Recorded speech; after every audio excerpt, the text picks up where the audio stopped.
Wow, finally I got through. Yeah. Say if you try once, if it doesn't work, you do what? You try again. So I came back again, reset it, and I think we're live now. Yeah. So I'm gonna wait to see if people are still interested or they've all gone to sleep. Let me give it a 2 minutes wait and see where we get to. Well, that. Yes, so I have two people.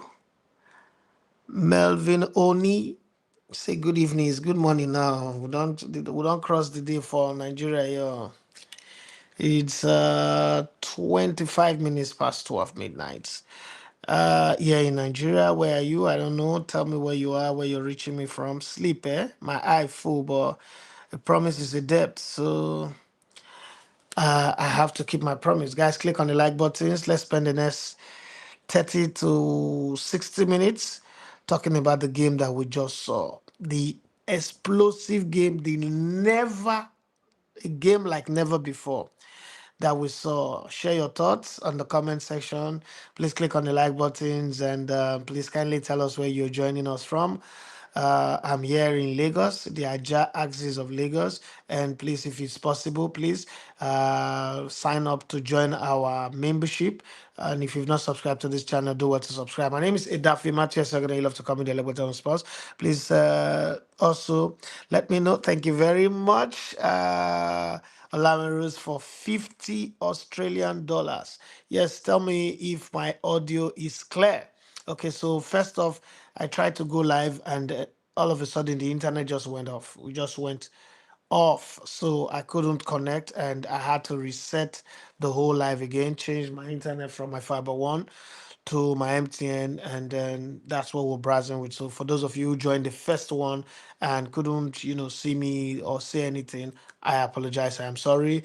It was how do I call it? Forces beyond my control. I couldn't do anything about it. I just had to shut down and then restart again. Now I'm back. I'm gonna be here for the better part of an hour. Let's just talk about this game and then also look ahead to tomorrow's game. Well, before this game started, I won't lie. I thought that France was going to beat England. I thought that this game was going to be an easy walk in the park for England. I mean, for France, I'm sorry. But then the selection, the team list came out. I felt like, okay, what is the French coach trying to do with the kind of backline that is put out? Where's Upamecano? Where's the squad? Where's Dembele and the rest of them? I was a bit concerned, but I didn't see an England team scoring 4 goals in the first half. I didn't say that. So let me not come here and come and be forming and be lying to anybody. Please click on the like buttons, please. Help the channel to grow. And I wouldn't like. I'm amazed at. Olamirus, thank you for what you've doing for the channel. I mean, the last time we did live, you were here to also pop us with 50 Australian dollar. Once again, you've done the same thing. Thank you very much. I am grateful. People like you make us want to always keep creating content. It's not easy as we I mean, any content creator or any YouTuber will tell you, but then at the same time, if you've chosen that this is going to be your dream, this is your dream, then you've got to chase it. But having said that, let's focus on the game. So, like I said before, I thought it was going to be a walk in the park. I thought Mbappe is going to use this game to add up his goal scoring chase for the Golden Boot and also for the record. We know that he still have maybe 2 more World Cup to play, so he might just have to set that bar so high, and nobody will be able to catch him anytime soon. I do believe that Messi will play the next World Cup. That's my belief. I believe that Messi will play in the next World Cup in 2030. I don't know if it will be available for 2034, but I also have this feeling that Cristiano Ronaldo, because his country is part of the three countries that is hosting, Cristiano Ronaldo might be there. Don't forget that the current coach, the new coach that they just hired, is this coach at El Nasir. That's a different conversation for another day. I'm just adding that. But before this game started, I feel like, France is going to run England riot and they're going to win the game. That's me talking from my own thought. But then when the game started, it was a different conversation. England started with Bukayo Saka, Berichez started. I was wondering, what's the Berichez going to bring? Well, he did do that thing that he normally know how to do, disappear in games, and then eventually pop up with one beautiful, brilliant of assist for Bukayo Saka to create an Arsenal goal. It's not the first time we've seen an Arsenal combination of goal anyway. France 98, Patrick Vieira and Emmanuel Petit combined to create the third goal for France in that World Cup finals. So we've seen this one as well. But having said that, seeing England scoring one, two, three, four goals, I thought that Marcus Rashford was brilliant, was beautiful. Correct me if I'm wrong, and share your thoughts in the comment section as well. I thought it was brilliant, and I thought when he was removed, in my own head, I thought, oh, that should have been Ivan Tony being removed, not Marcus Rashford, because I thought he was doing well. Watkins came in. I don't think he added value. I thought the occasion overall it was too big for him. He had some kind of stage fright. He was second guessing himself all through the time he was in the field. But then this is football. It did happen. But then the second half, France started coming. One, two, three. It was 4-3. Then it was 5-3. Then it was 5-4. And then Jude Bellingham masterclass ended it up with the final touch of the game with that 6-4 goal. Mbappe, Dembele, and who scored the other goal for France? Mbappe scored two, Dembele scored one. Uh, I forgot about it was four goals that France scored. I think that it was a brave thing for the French coach to, see his team go four goals down. First time England is scoring four goals against France in a match. First time France is conceding four goals in the first half of a game, and first time they're conceding this much since 1982. And this is the most number of goals scored in a third place match. Last time it was 6-3. This is 6-4. So it's crazy. But having said that, let's leave the statistics. Let's talk about the game a bit. Somebody sent me a message. It said, I remember the message. It said, "Hi, Daffy, do you think that this is going to be a sign of a difficult reign for Zinedine Zidane when he take over from Didier Deschamps from tomorrow?" I laughed and I said, I don't think that means anything. This French team still have a lot of players. There are players who didn't make it to this World Cup who would still be recalled into the squad. France will be a force. They will still be a force to reckon with. Now they lost this game, yes, but you could tell yourself that if they started a team that played in the second half, maybe, just maybe, I cannot guarantee it for sure, but just maybe they may have won that game. But hey, it is football, anything is possible. I think it's a win-win situation for everybody. Bukayo Saka got a hat-trick. Jude Bellingham added a goal. I think I love his gesture where he was supposed to play the penalty and he allowed Bukayo Saka to take it so that he gets his hat-trick, which is a very, very beautiful thing that he did. And Mbappe scored two goals, now put him on 10 goals. Last World Cup, I think he scored 8 goals. Messi scored 6 goals in the last World Cup, and then this one is already scored 8. It's up to Messi to score 3 goals tomorrow, or probably score two and put more assists to see how I go. But they're playing against Spain. Spain was considered only one goal in the whole of this tournament. It's not going to be as easy as we think, but it was a beautiful one for the neutrals. For those of us who are neutrals, who are not committed to any of these two teams, I think we enjoyed it. Sad for me for this World Cup that my prediction for the very first time, my sequence of predicting the World Cup winner was broken by England, who I predicted to win this World Cup, but unfortunately, they are playing the semifinals against Argentina, destroyed that chance, that hope that I had. But hey, I still feel I still feel proud that they ended up winning the bronze medal, something that they've not done in God knows how long. So they won it in grand style. They make up for the poor showing in the semifinals against Argentina. Well, again, who will not struggle against Argentina that have Lionel Messi anyway? But having said that, I think now it's one more day, 103 games. Tomorrow is going to make it a 104th game. I don't think I watched up to 100 games in this World Cup, maybe 80 something, but I did enjoy the World Cup. I don't know what it was like for you guys, but I'd like to get your thoughts in the comment section. The 48th team World Cup, was it worth it eventually, or we should go back to 32? Now we're hearing that FIFA wants to go to 68, or is it 64, 68? What do you think? What's your thought on that one? Don't forget that after tomorrow, after tomorrow live stream, we'll be more focused on transfers. We hear Morgan Rogers. As Chelsea snatched Morgan Rogers from Arsenal, but this is my position. I think Arsenal dodged the bullet. Arsenal dodged a very, very big bullet because the way the Arsenal team play, they play on the strength of players being able to hold on to the ball. Morgan Rogers is not that kind of a player. I'm sorry, and his crosses are not that deadly. That I would say Arsenal have missed a great deal. But hey, 115 million pounds for Morgan Rogers. I think that is a tad bit too high for that kind of a player.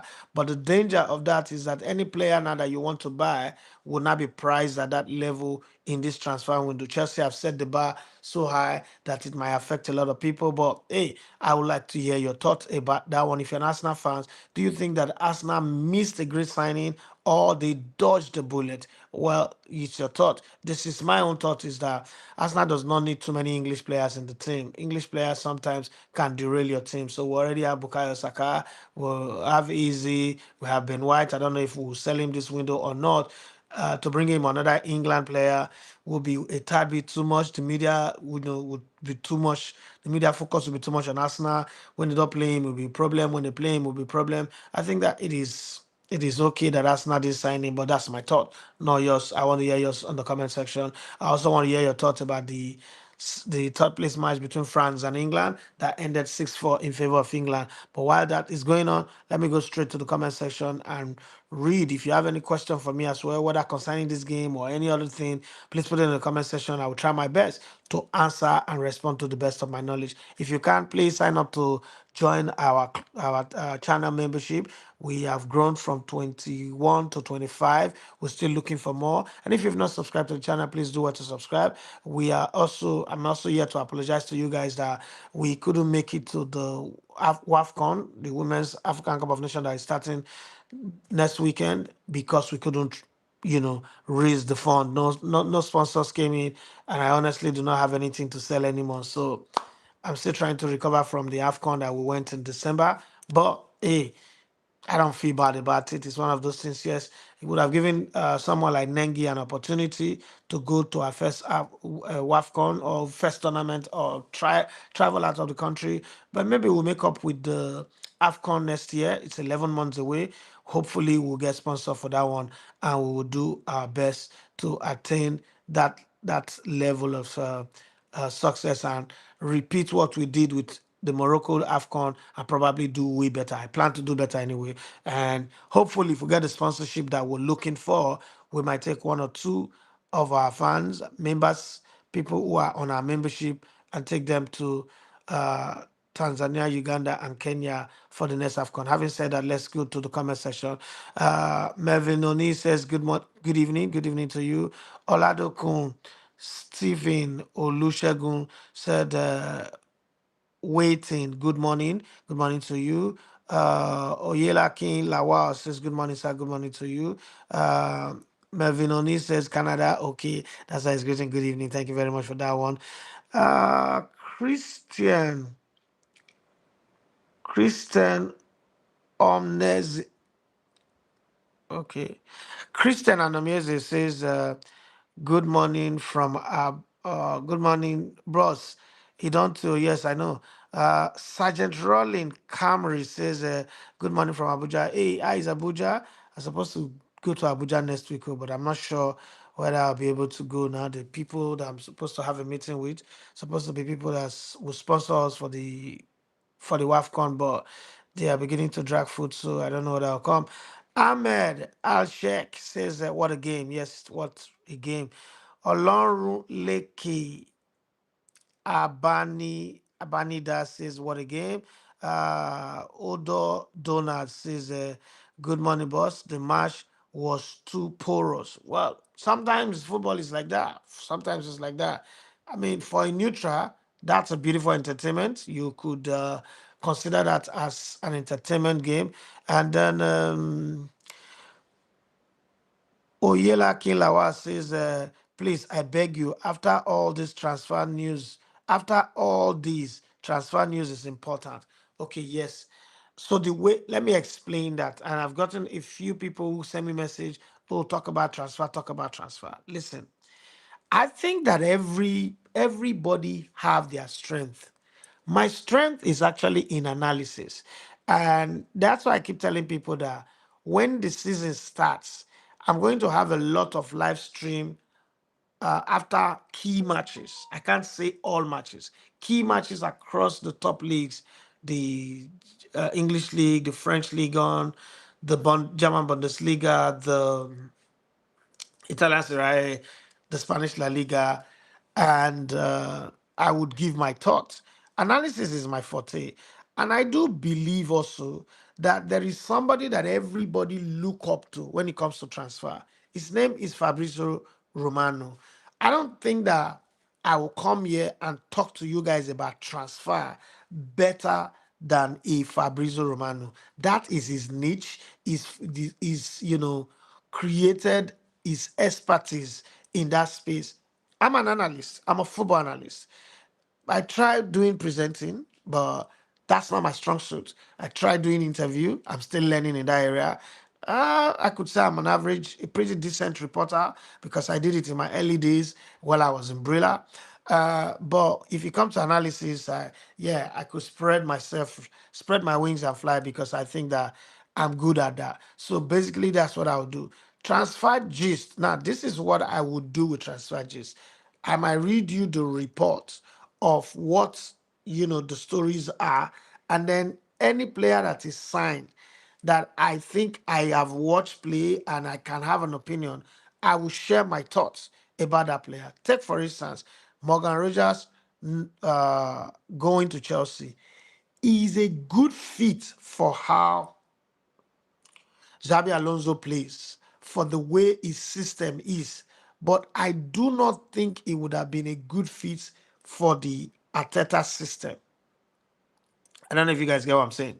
I do not think it would have been a good fit for the Arteta system. So, in my opinion, I think that Arsenal have dodged the bullet instead of signing a player like him. It was like when Arsenal signed Easy. Remember, if you follow me very well, I was one of those players who said Arsenal have signed a player that they don't need.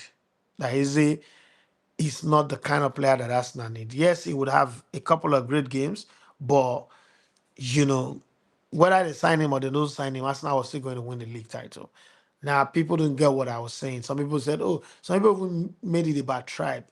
What I meant was that Arsenal, at the time they signed Eze, needed a player that will come, that will raise the level and play consistently. Eze, in my opinion, and I still stand on that, I don't owe him an apology or anybody an apology, is a one great game in every 10. So in an entire season, he might give you four fantastic performances, four out of 38 games. All the rest, neither here nor there, right? But people didn't see what I was saying. That's the kind of thing that I would do. But to be the guy who would break you transfer news, I don't think I can do half the job that Fabrizio Romano is doing. And then don't forget that these transfers are done in Europe. If I become overzealous to do transfer breaking news, I might tell you guys lies. I might give you stories that are not real. So I will be able to analyze it for sure, but I'm not sure I will give you transfer breaking news. I give you my word on that one. Oyela King Lawa, I hope I've explained it clearly to you. Oladoku Stephen Olusegun says, I wish Olise had his scoring boot today. The game would have tied before England fifth goal. I agree with you. But then it's one of those things that you never can tell where the destiny of the game will turn. But it was okay. Oladoku Stevens Olusegun says, should England continue with Tuchel? Yes, I think they should continue with Tuchel.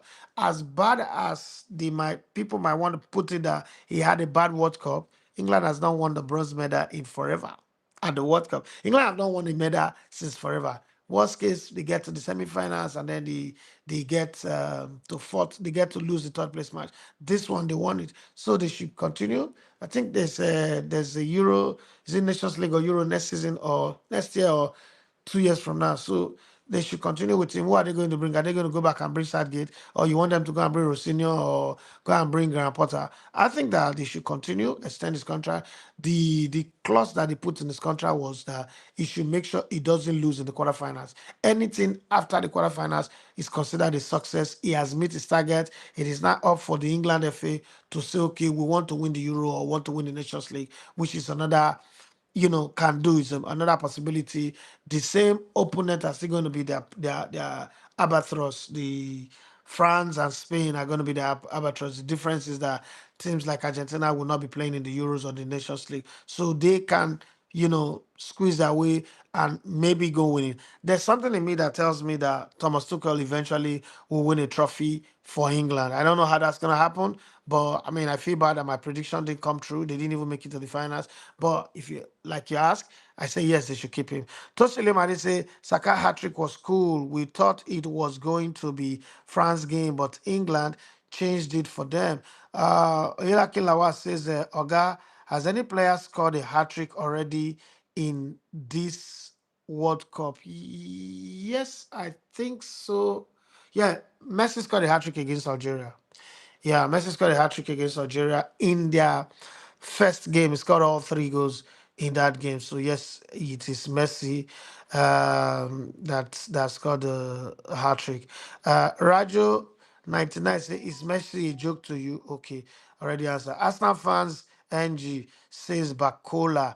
Yes, Bradley Bacola is the one that scored the other goal. Yeah, thank you very much. And then I also think that if Arsenal can, Arsenal should go sign Bradley Bacola. So, I mean, I would take Bacola any day over Morgan Rogers. I would take him every day over Morgan Rogers. I'm sorry to say people don't like it, but I think that he will bring in something way more better, and he could play in multiple positions, even though sometimes he does lose his focus.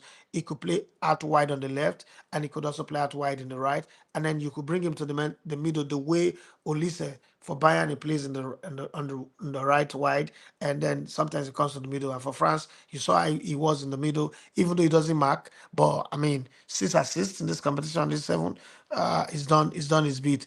Tosile Madi says, wonder what was on the mind of the champ, mind to bench a lot of the guys rather too late to change it. The way England boys raised their game despite onslaught of the French boys.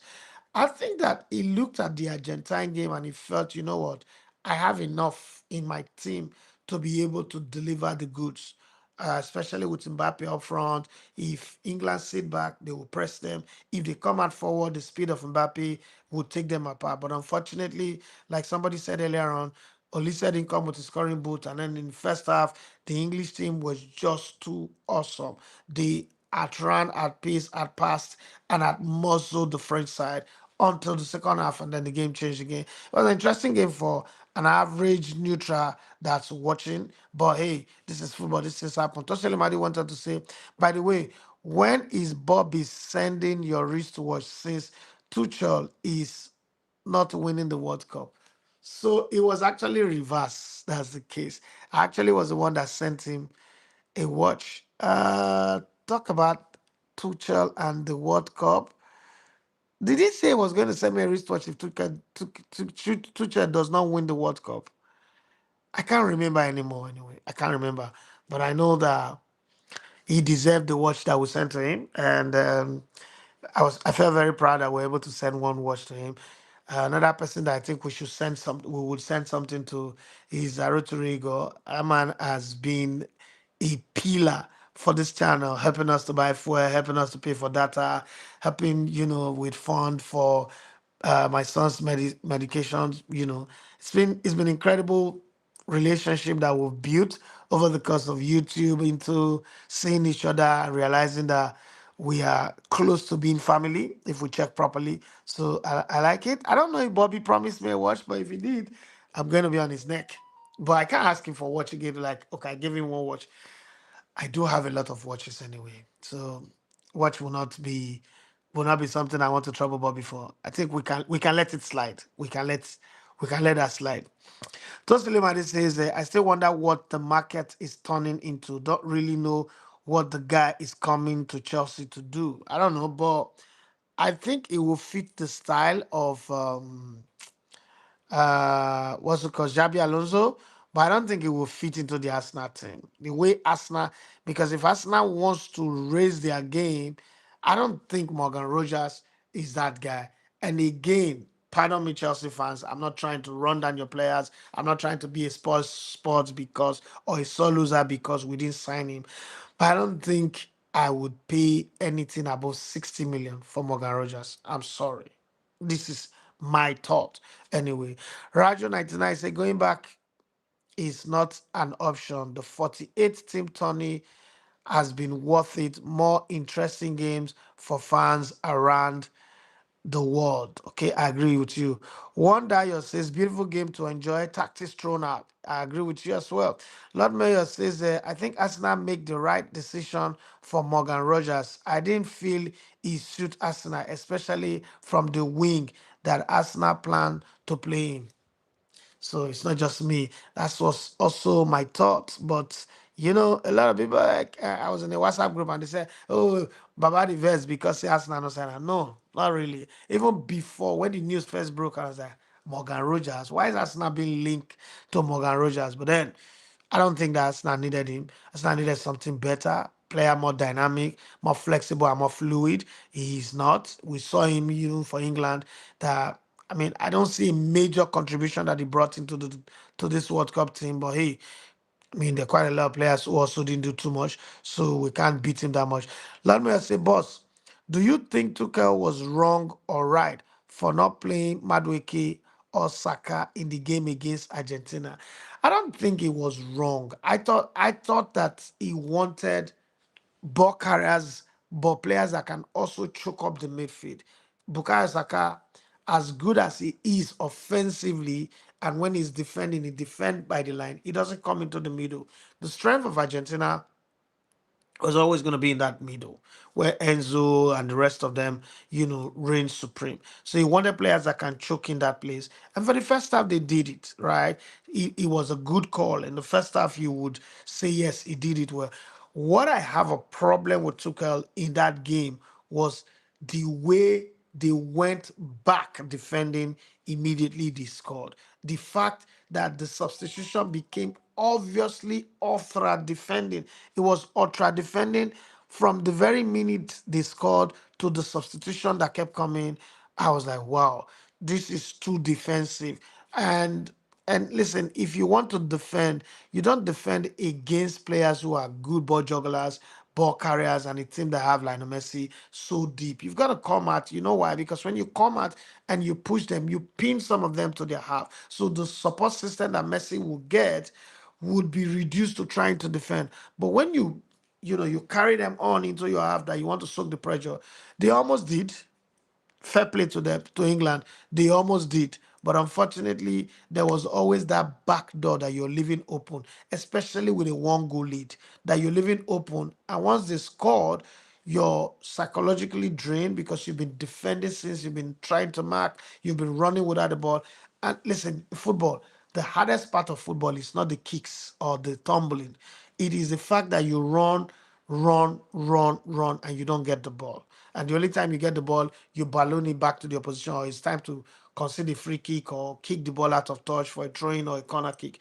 It's always, not the best side of football. But hey, this things happen. Like he explained, he had his reasons and he almost walked. If he had walked, nobody would be talking about this. But then again, when he doesn't work, then you give us reason to talk about it. But I mean, they've redeemed themselves for the third place. Not like it's as the same as playing in the finals, but I mean, not losing back-to-back games and scoring six whole goals, six whopping goals against an almighty France. I think it will raise their confidence, it will lift them up, and then these players will go home with a third place, a bronze medal. It's not as easy as you all think in the World Cup. 48 teams came to this tournament, and there are only three teams that are going home with medal. One would even go home with a medal and be crying. That is the second place team. So they've done well in their own bit. But then it is what it is. One Dio says, as an Arsenal fan, I am happy that Morgan Rogers isn't joining us. What we really need is a winger like Bakola. I hope Arsenal can really go hard for him. I hope so too. Rajo 99 said, do you like the idea of referees having their names at the back of their shirt and the idea of having halftime moved to 30 minutes to accommodate halftime show as the USA wants to plug in? Listen, I've seen this argument in a lot of places, especially the English media people.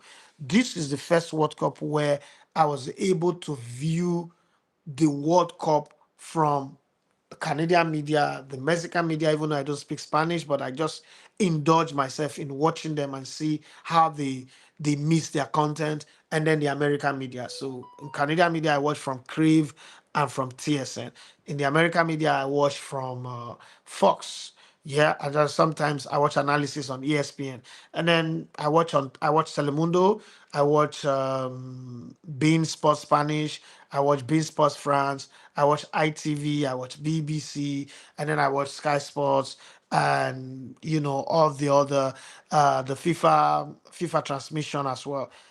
In all of this, one of the things I like to explain to people who have asked me this question is, listen, America have put in enough investment to host the World Cup.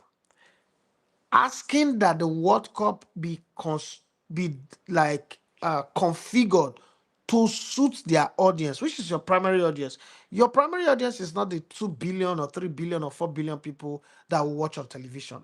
It's the people that go to stadium. Now, let's say half of the people that are coming are fans of the team that are playing. The other half are American citizens. Since they were born, they've been used to games being in 4 quarters. So the water break was good. One, business wise, when I was in Brilla, I used to question, oh, why are we not going for this competition? Why are we not doing that? Now I'm a CEO, right? I'm a CEO and I've had to pay salaries to workers. When I'm done paying them, I don't have money to pay myself.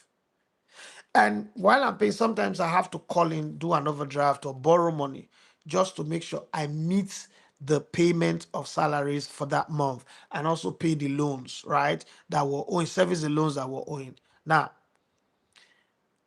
every window of opportunity that I get that will enable us to make more money, I seize it. You see me begging people to join membership, you see me asking people to gift us. It's not because I want to do it or I'm shameless. No, it's because now I see this as business. I think up until 2024, I didn't see this thing as business. I just see it as, you know what, just create content for fun's sake, for cruise, vibes, and inshallah. I didn't see it as there's a need for me to urgently grow the numbers. So now, when I look at the World Cup, this World Cup, FIFA do not build stadium. FIFA does not pay for anything. It is the host country. Are we saying that the rules of the game will be so rigid that we cannot accommodate what the host country wants? Remember 4 years ago, the country that hosted Qatar demanded that the World Cup that we have all known that always comes up in the summer be moved to the winter, November, December. People complain, but eventually people acceded to it. So I think that for the American audience and for the American market and the size of the cost that media paid for for the right to broadcast this tournament, I think that they deserve that extension a bit. It's one game, it's not all the games. I like the hydration break. It doesn't matter whether there was sun or not. I like the hydration break because there are some venues that were very hot, some were pretty decent, and you couldn't just say, oh, for this one, do this. Okay, let me give you a good example.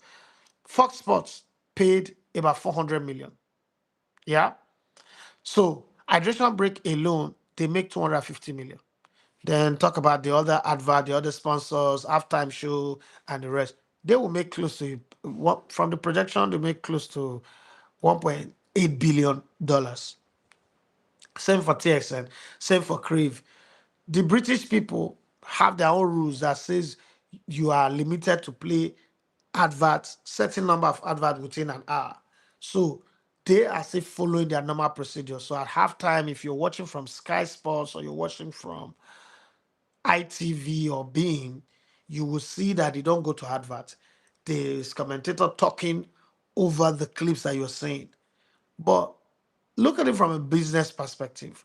Look at it from an investor perspective. Last July, this time last year, we went to Morocco for WAFCON. It was 25, 26 million, right? And we made a total of, in terms of money, $1,000. That's not profit, oh. That's loss. But the gain is that our numbers grew. Then we went to AFCON and we spent 87 million. We made less than $2,000. That's another loss again. But our numbers grew. So in terms of subscribers, we grew. In terms of value added in the goodwill, we improve. So when you come to me now and say, oh, before people ask me, post my business, I will do it for free. Now, if you ask me, I will not do it for free. You might say I'm wicked, but I'm looking at what I am doing. I'm looking at the cost between this time last year, we had like 11 workers. Now we've grown, we have two in the UK. Just think about converting naira to pounds. We have one in London, we have one in Manchester or in Liverpool, and then we just hired two people in Abuja. We have Nengi in Benin, we have the crew in Lagos, and we are trying to expand our workforce.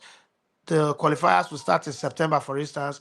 Every match that the Super Eagles play at home, for example, we want to cover it. Where are those money going to come from? So this is the same thing with the World Cup. All of these people who have invested this money needs to find avenues for them to recover their money. And these are the openings, the windows for them to recover their money. Again, America wanted the World Cup to be an American World Cup, to like have an American experience. When this World Cup is over, take it to your country, take it to your continent, and do what you like. But let it have something that will make people remember. Let me tell you the truth. You remember Qatar World Cup for one, the closeness of the stadium, but you also remember it for being the one World Cup that was so sad in the winter. You will remember this World Cup for being played in 4 quarters. So everybody now wants something that would make people remember their World Cup for. They don't want to play that uniform European style. I don't have a problem with it, Rajo. I won't lie to you. I don't have a problem with it. I think it is okay. Those people want to complain. They have the right to complain as well. I'm not against them, but I don't have a problem with it. I've always said in my life that I'm not one person who stand against change. I like change. I don't like everything remaining the same. I don't like this status quo mindset. So I'm comfortable with change. If change comes, I'm comfortable with it. But hey, if you don't like it, it doesn't mean that your truth can stand side by side another person's truth. But me, I love it. Not just like I love it. Lord Mayor say, boss, my opinion do, I think Bacola is better than Desiree Douay. Douay sometimes overdo his play. I would like to hear your opinion. So I think that Douay, yes, you're right about that overcooking. It's like Doku. Douay and Doku, they are similar. They are like an upgrade of Moses Simon. But why I think I like Douay is that Douay's kind of like give you instant engagement with the game. Like he engages the game. Bacola sometimes have this, the early days of Michael Olise where he's absent-minded. Alex Iwobi was like that too when he was at Arsenal. He's playing in the game, but his mind is somewhere else. He's always distracted. But the way keeps you engaged. So I want to say, no, so if you put the two for me, right now that you mentioned this thing, I think my problem with Dewey is his final ball. Yeah, that's my problem with him. His final ball. But then I love the fact that he doesn't go back. He doesn't go backward. He takes the ball and is looking to go forward. He's trying to be a Thierry Henry, but he doesn't have it. He doesn't have that Thierry Henry's drive to score goals. He also doesn't score as much as a Bacola would do. So yes, I would take Bacola, but not because I want to diminish the way. I just think that the way overcooks the dribble too much, and for an Arsenal team that have players that easily get injured, a Doué will get injured in an Arsenal team. So for Arsenal, I prefer Bradley Bakole because he can score, he can create, he can play wide, he can play through the middle as well. That's why I want him. Um, but your opinion is valid, I tell you. Paul Oliver Real Estate. Come dash me one property now. Come put your real estate logo on my channel. When I give us money, we'll find money to go next AFCON. He said, always on point. Thank you very much, sir. Lord Mayor says, boss, who is your ideal left winger for Arsenal? Realistic to get Bakola. I've said it before now, Bradley Bakola. See, I like this Greek boy that we signed.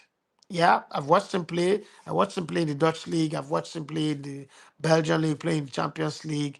I saw that some of his highlights before. I think I said last season that Arsenal should go sign him. In January, I remember saying that Arsenal should go sign him. So getting him quietly before people jump on him is good. I hope just so that he fits in and gets in instantly. If he plays the preseason with Arsenal and he does well, to be fine. My ideal left winger will be Bradley Bakoli. There are not too many people. Listen, if there is a player I actually want Arsenal to sign, unfortunately we cannot sign him. It's Kava Farastella. That's the player that I want Arsenal to sign. And I've been shouting for Arsenal to sign him since he was at Napoli. The Paris Saint-Germain signed him and they're keeping him. So unless he's got a contract problem and he wants to leave, Arsenal cannot buy a Paris Saint-Germain player that Paris Saint-Germain does not want to sell. So that's the situation. That's my ideal left-sided player because one, he can score free kick, he can dribble, he can cross, he can score on himself, he can shoot, and he's dangerous on both foot. He's that kind of player that these aggressive English Premier League defenders will suffer in his hand. But unfortunately, we can't get him.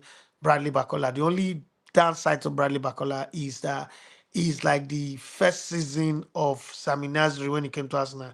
He's very lightweight, so he can easily be pushed off the ball, he can be shrugged off the ball. But then if he managed to settle in, we would enjoy him. That's my own take. But my primary, like my number one desire for the left side of Arsenal is for Estella. But since we can't get him, when the desire is not available, the available becomes a desire. I think that if we push properly, we put in now that he's played in the World Cup and scored 2 goals and does what he does, his price tag might go up. But first now we're willing to go 100 million for Morgan Rogers. There's no way 100 million doesn't bring in Bakola. Bradley Bakola is a younger player. He would give you another 5 or more years. I think that that's a player that Arsenal should go for. Um, where did I stop now? Okay. Adebisi Akinsulire says, so well that Mbappe is the top scorer of the World Cup, top scorer of the Champions League, top scorer of La Liga, and yet he didn't win any of them. Well, he did his job, and I was asking in a WhatsApp group. I said, "This is the player that Real Madrid fans were saying they should sell." Well, sometimes you have to ignore your fans. You have to do your business and tell your fans, yes, thank you very much. I hear you, but we're not going to do what you say. Ahmed Al Sheikh says, good morning from Jaws. Is this a good time for England to sack Thomas Tuchel and hire Pep? First off, I don't think that Pep wants to come back to coaching. I also do not think that England have the type of players that Pep wants to coach. The player profile that England have right now would make Pep look like an average coach. The thing is, people have a type of expectation on England players that they do not have the quality to match that expectation. If they had gone on to win the World Cup, it would have been one of the worst teams to win the World Cup.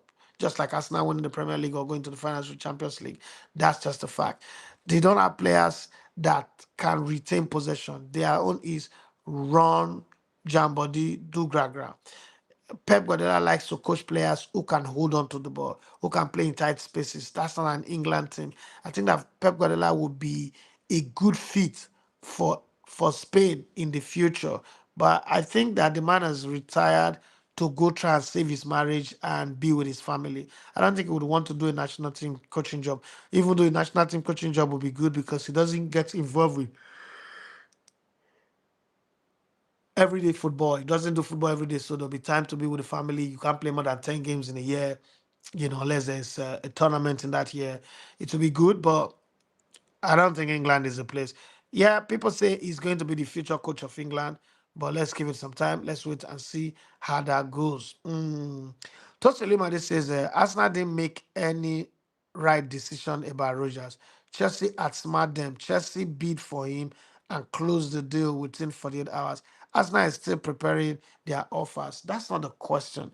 The question is, did Arsenal dodge a bullet or they lost a quality player? That's the question. Let's not change the conversation. Um, Chila said Dembele scored a hat trick too. Yes, Dembele scored a hat trick against. He scored a hat trick against again. Those three goals that he hit from the side. Yes, thank you very much, Chilas, for that reminder. I appreciate that. Chika Akabos says Ateta can convert Bakola to young Nicolas Anelka. No, they are not in the same class. Nicolas Anelka, that Anelka that played for Arsenal was 200 times better than Thierry Henry. So I don't think I've seen any player at his level at that age. I don't think I've seen anyone. Bakola does not have the speed of Anelka and does not have the desire for goal that Anelka had. So Anelka is Anelka. We can't put the two of them in the same conversation. If there's a player that can be converted into a center forward in the Arsenal team, is Gabriel Martinelli. I think that Gabriel Martinelli would do well as a center forward eventually. He does know how to score goals. He does have the speed. He does have the control. I think that putting him on the wide side is just underutilizing his potentials, his skill set. This is my opinion. I might be wrong, but that's what I think. I don't know what you guys think about that. Anyway, Adebisi Akinselere says, I feel Mbappe might not be the star man for France in the next World Cup. His game is built on pace and he might not be as fast then. Expect Except he fully adapts to playing in the middle. I think he will still be fast. It is the World Cup in Saudi Arabia that his speed will drop. The next World Cup, Mbappe will be at his peak. Yes, he will play closer to the goal more, but he would score more goals. He will score from now to the next World Cup. Mbappe would be doing between 40 to 50 goals per season. That's my opinion anyway. I might be wrong. Wale Anisu says, hi, Daffy, please. Is Roger a winger or a midfielder? He can play in both positions. He can play in midfield, but I don't like him as my midfielder. He's not a proper ball carrier. It's not a destroyer. He's not a box to box guy. And his passes sometimes are not really what I like. I'm not against him, but he's a typical English players, more hype than the quality of the game itself. So I don't think I will bother. But he's the kind of player. What makes him good is just the question you've asked. He can play in the middle when you have issues with your players like injuries, and he can play out wide as well. So he gives you multiple options. And if you ask, that's the kind of player that Ateta like to have. Player that can play in multiple positions. My coaching philosophy, I don't think I like that kind of player anyway. But I know why Arteta now likes it because of the kind of injuries that players are having. You want players that can adapt into multiple positions to keep your team safe. Not like, oh, a player gets injured and then there is no replacement, and then you start thinking of signing new players. You saw what happened when there was so much injuries and Zubimendi was tired, and all of a sudden, Miles Lewis Kelly was brought into the middle and he played there like effortless. It was fantastic. It was good. He became way better than the left. Obviously, we knew that he's always played in the youth team as a midfielder, but then he showed that, in the last couple of games of the season, which is beautiful. Anyway, Oluwatosin Ogundari says, I think Morgan Rogers to Arsenal failure is a bullet dodge. He's a good player, but that fee is way too high. Yeah, Aroturego says, I beg you, make them give me one word.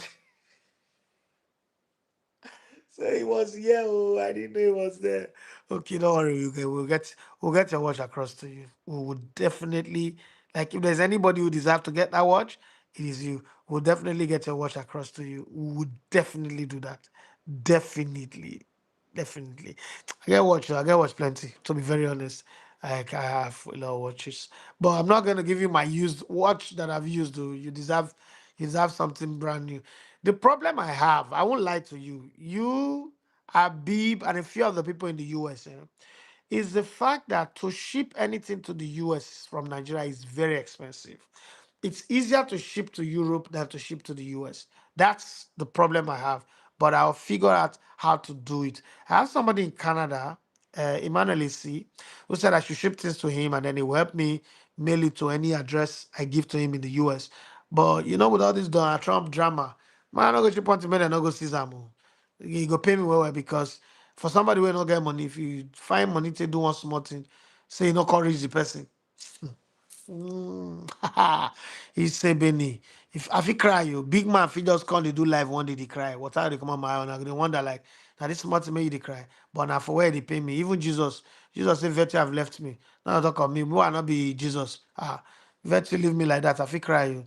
Roger say, can West Africa host the world going forward in the next bidding cycle for the World Cup? No, I don't think we can. I don't think we have what it takes. First, people always think that hosting the World Cup, people in Africa or in Nigeria always think that hosting the World Cup is about stadium. That is the least of the things that you need.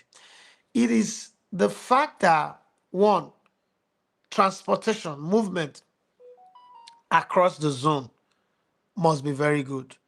Insecurity in the west coast of Africa right now is crazy. There's Tiro in Burkina Faso, Niger, and Mali. There's ISWAP in Niger and Nigeria. There's Boko Haram as well. If the world is coming to West Africa, those idiots will use this as an opportunity to want to make a mark.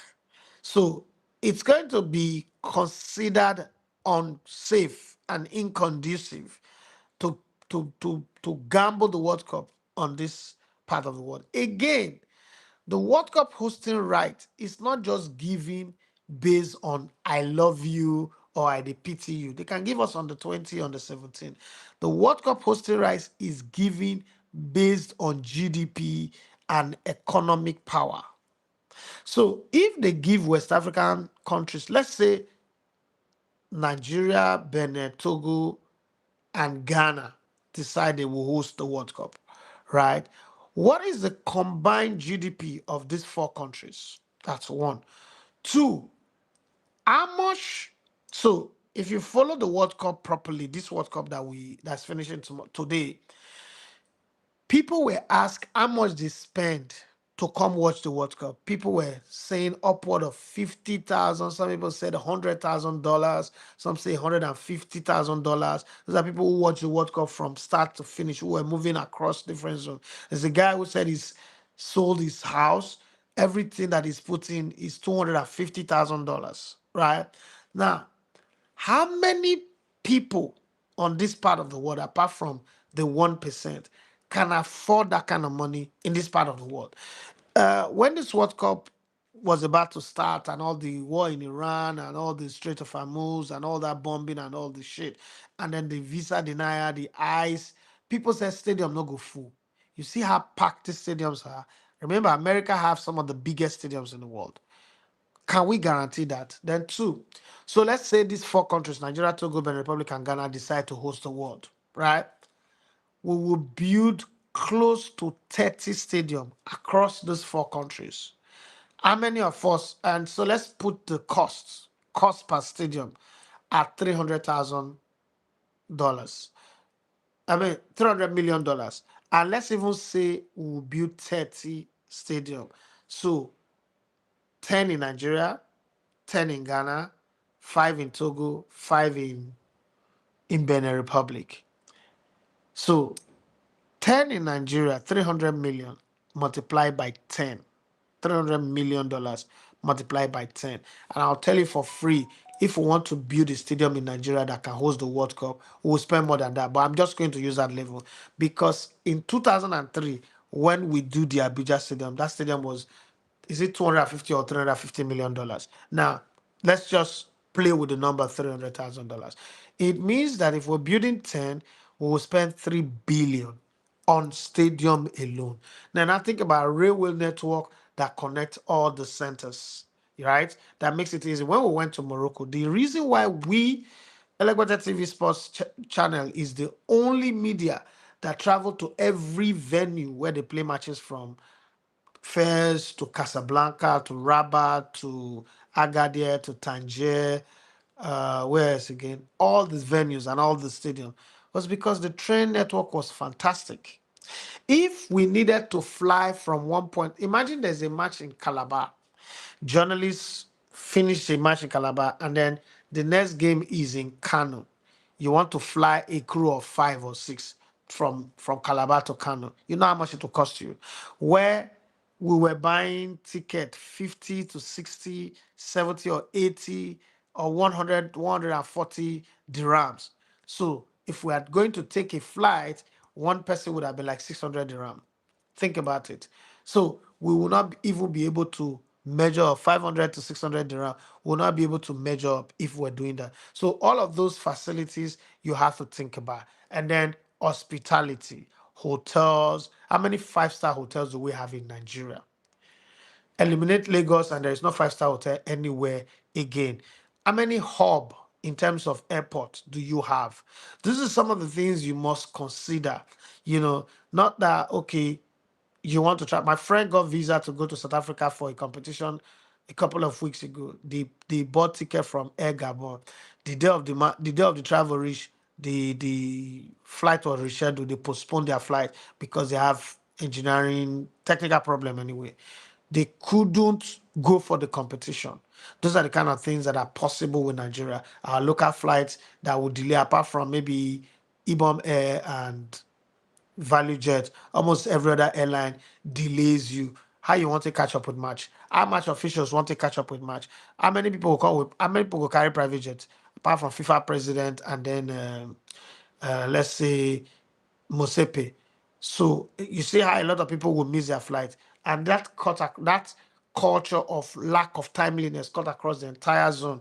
So my brother Rajo, we're not in the map yet. We're not. Beasley says should have been a game for Rashford with his on the ball runs on the flank. I agree with you on that one. Chilas 107 say, boss, what do you think about Enzo Fernandez as a player? I think he's a great player. I think he's a player who can play for you when he's happy. And this word happy is very, very confusing. Sometimes people like, oh, what do you mean by happy? If I'm paying you XYZ amount of money, you should deliver. But people want to play in a team where everybody around them makes them happy and you will see the best of them. I think he can play as a box to box player, he can play as a breaker, he can play as your water carrier, he can play, as your deliverer as well. It's just that kind of player that I love to have in my midfield. If not for the price tag, I like to have Enzo Fernandez in the Arsenal midfield because it will cancel out all that thing that they say Bruno Fernandez does for Manchester United. I am not here shitting on Bruno Fernandez, but I think I love Enzo Fernandez and he's fantastic. That's my opinion anyway. People might not agree with me completely on that one, but that's the kind of player that I think he is. Lord Mayor says Mbappe numbers in the World Cup is generationally, I think he would be the greatest World Cup player of all time. I think so too. Lord Mayor says Mbappe about to get back-to-back golden boot. He will win it. Messi needs Hattrick to overtake him. 10 goals, 4 assists. Well, we will see. Hat-trick is not impossible with Messi. He's playing against Spanish players that he watched grow up. He know them. They know him as well. There's no Sergio Ramos to kick him into the gutters. We'll see how it goes. I don't know who I think will win. Any one of the two teams that win, I'm okay with them. So we'll see how it goes. But wouldn't be a bad idea if Mbappe wins the Golden Boot back to back. I'm not against him. I like him. So I want to see that. Rajo said, Omo, ticket prices for the final, do you think it's way too expensive or we are just broke poor men? Funny thing, if people go full stadium tomorrow, is there no way around it? Like football for elite. No, it's not football for elite. It's supply and demand. It's the law of supply and demand. If you take, okay, so this watch that I'm wearing now, let me not say how much I bought it. I don't want anybody to start feeling like, oh, he's showing off. But let's say I bought this watch uh, for 500 naira, right? In a market where not too many people think that they need this spec of Katia, right? And then the seller takes this same Katia to another market where wearing quality watch like this is a key thing. Let's say like Dubai. You know that all of a sudden this watch will not sell for 5 naira in Dubai. It will sell, it might sell for 5 million naira in Dubai because there are people that will come and buy it. You see the difference? So whatever they put the ticket at right now is because one, America have a culture of entertainment. America, they do stand-up comedy, the hall is full. They do music tour, the stadium, the arena is full. So it's something they're used to. The Super Bowl, the NBA. You know that the MLS have resumed. Any other country hosting the World Cup will not resume the league. MLS have resumed, the Major League Baseball have resumed. I think basketball has also resumed. But if it was in Europe, it's not possible. So think about it that people are going to watch football, some people are still going to watch basketball, some people are still going to watch the MLS while the World Cup is going on. So there is a market for it that covers the size of the stadium already. So the one way to control it, if it is too cheap, people would overbuy, you would have stampede. Don't forget that also pricing is one way to control crowd, right? So pricing it, you are judging from your economy. So when you hear, oh, a ticket is sold at say $12,000, you're wondering like $12,000. But look at it from this way. I bought a flight ticket, Lagos, return ticket, Lagos to Morocco and Morocco by Lagos to Casablanca, Casablanca to Fez, and then Fez to Casablanca, Casablanca to Lagos, right? I bought it for 2.8 million naira round ticket, round trip. On that same plane, somebody bought a first class, yeah, first class ticket for about 8 million on that same plane. You see the difference now. But the seats in economy is way more than the seats in first class and business class. I don't know if you understand my point. And then somebody else again will say, no, I don't even want to go through that. I want to pay how much? Lagos, I know that when we did an event in Delta State, we paid $15,000 for what's his name, Kiss Daniel, private jet, Lagos to Warri, right? Somebody would take that and pay maybe 150,000 dollars Lagos to Morocco. I'm just giving you as example. So it's the supply and demand issue. It's not like the price. The price is not expensive. It's just the supply and demand. And then this World Cup, the winner gets 50 million. Where do you think the money is going to come from? Somebody's going to cough it at, so and then there are more teams and more teams make more money. Before, the target for any World Cup is to make a profit of 5 billion. Once they hit 5 billion, they have overhit. This World Cup, the target was 11 billion. As of a couple of days ago, they said that this World Cup would make 80 billion. So think about it. It's business. You're looking at it from a fan's perspective. Also consider it from a business perspective. Then you have a better understanding and appreciate what these guys have done with the World Cup. I don't think that the prize is much anyway. I mean, it's a lot of people who cannot go. Today night, when the World Cup starts, you will not see any vacant seat. And that's also how fan pack will also be packed full. So I don't think there's anything wrong with it anyway.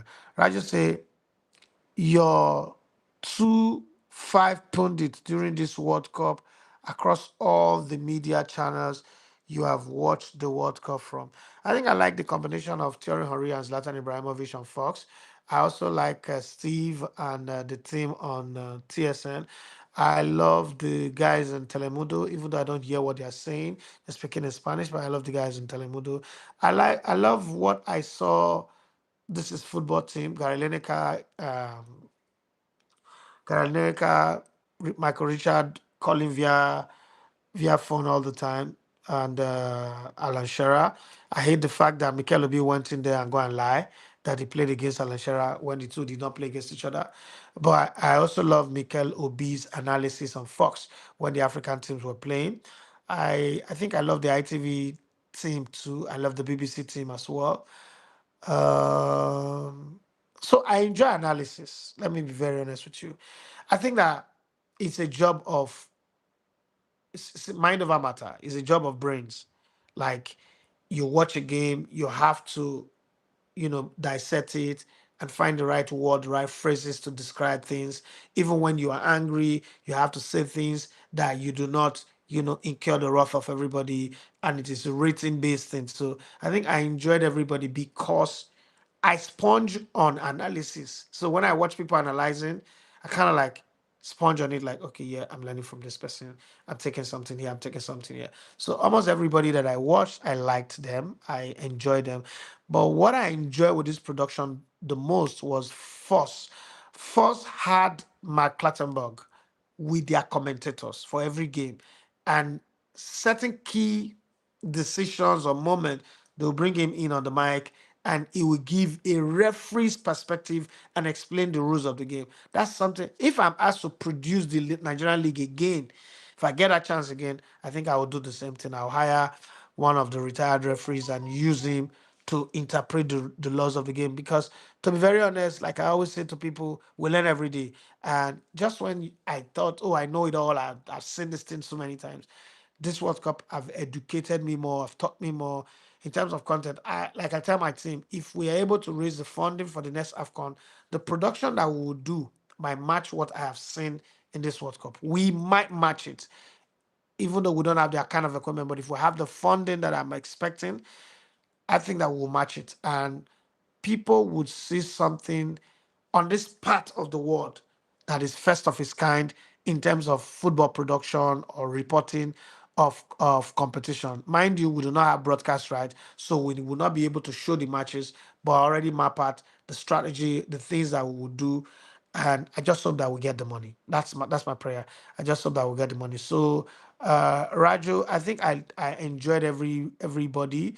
I enjoyed all the analysis, all the commentaries and everything that this World Cup brought, because for me it was just a great opportunity for me to be educated, to learn and improve on whatever skill set I think I have in terms of the game broadcast side of the game. And I've loved what I have seen so far. Whoa, we've passed the 1 hour mark. Guys, please, if you've not clicked on the like buttons, do what to click on the like button. If you've not subscribed to the channel, do us a favor by subscribing to the channel. And if you have the means to, please join our membership. It's nice. It helps us to grow. It doesn't do anything to you. I'm not one of those people who come and lie to you. No, it doesn't do anything to you. It doesn't improve your status in society. It takes from you. It doesn't give anything back, right? But it helps the channel. If you love what we're doing here, please do it to help us join our membership train. Okay. Lord Mayor says that Vinny Jr. haven't agreed a new contract. Do you think Madrid will let him go? I don't think Madrid will let him go. When they ask me the left-sided player that I would want at Arsenal, Vinny Jr. is in my mind, but I don't think that Madrid would want to let him go. But then if it comes to a point where he insists on not signing, and probably, I've been asking how would he work with Jose Mourinho? Same Jose Mourinho that blamed him, for that racism issue against Benfica. How would the two of them work together? I don't know how that will happen. If he's available in the market, I think Arsenal should do everything to sign him. But then I just think that the problem will be his salary. His salary will be over the top, and then the English media will do everything to want to kill him because in England, dribbling seems to be like an offense. Okay, so that could just be the problem. Olade Sani says, if the bulk of the French players are of African heritage and they have been able to win the World Cup, what should top African teams do to replicate this? How can we achieve this? That's exactly what Morocco is already doing. See, See here, winning football matches consistently is about culture. And Mourinho put it in the right way when he was Manchester United manager. Remember that press conference when he was talking about heritage, where he mentioned Vincent Company, Aguero, um, Kevin De Bruyne, David Silva, and the rest of them. And he talked about heritage and he talked about how they've been there. If you look at the success of this French team now, it's not a today team. This French team success started from Clairefontaine. When France was playing, they won the Euros in 1984 with the John Tigana, Michel Platini squad, right? After that, they became and also run a nearly team. They were just there. But when they decided, look, oh, let's put a project together, a project that will produce our players, that will start grooming them and make them fall in love with this national team from the age of 5, 6, 7, 8. If they go to other clubs, it doesn't matter, but would have inculcated a culture in them, a system in them that will not define how clubs will play them. Look at the African teams, for instance. If you look at Spain, their national team played just the same way Barcelona and Real Madrid play. And all the other clubs in the league also wants to play like those two teams, even though not all of them. So when you come to the national team and they ask you, play in this style, it's just similar to what you're used to playing for your club. The same for Brazilian players before now. The same for the English players, the same for the German players, the same for the French players. But when you come to Africa, to use Nigeria for example, Nigeria have 23 players that play for probably 20 different clubs, or 26 players that play for 20 different clubs. Maybe two are in the same team, another two are in the same team, but all the rest are scattered, playing different philosophy. You bring them to the national team within a space of 5 or 4 days that they should play together. Now, these players also don't come to camp early enough. When they come, they don't even see the reason why they should humble themselves to see the reason to play together, right? Now, that becomes a problem. For the French team, it is not a problem. Every time you're invited to go play for the national team, it is an opportunity to go back home where it all began, an opportunity to go back and reunite with people that you grew up with, that you can close your eye and remember how they used to run, where they would be at any particular time. But then that's not here with Nigeria, with Ghana, with Africa. That's what Morocco is building. It's gonna take some time. It's not going to happen overnight, but eventually, when it starts to happen, when it clicks, they will win and dominate consistently. Now, a Morocco that doesn't get out of the group stage before is now making quarterfinals a normal thing. If the World Cup was not expanded to 48, this quarterfinal would have been the semifinals for them, which means that they would have done semifinals back to back. They didn't make the semifinals last, they didn't make the finals last time because of France. They didn't make the semifinals this time because of France. You can see that that thing that they started about 15 years ago is beginning to pay off. We need to, all of the African countries need to do that. If not, there's nothing anybody can do. Prayer and fasting will not work. Oh, my brother, we'll just be there thinking. Oluwatosin Ogundare says, boss, who do you think would win the final today? I don't know. Any one of them. Anybody in the final is good enough to win it. Babatunde Falagan says, congratulations to both England and France. A win-win. England and France. England takes home the third piece medal. Kylian Mbappe looks set to win the Golden Boot. You're right about that one. But today, Falaga, I want to say, on a lighter note, Arsenal have finally won the Champions League by England beating France. England did the job. Arsenal couldn't take down the French. I understand. Idris, you say, Elegwete, I agree with you. Football is for the elite and business. Everything is more than monetized. A lot of people are losing interest in football because of the monetization. Bros, if you have players who are demanding to be paid 300, 400, $500,000 in salary, do you think that football will not be monetized?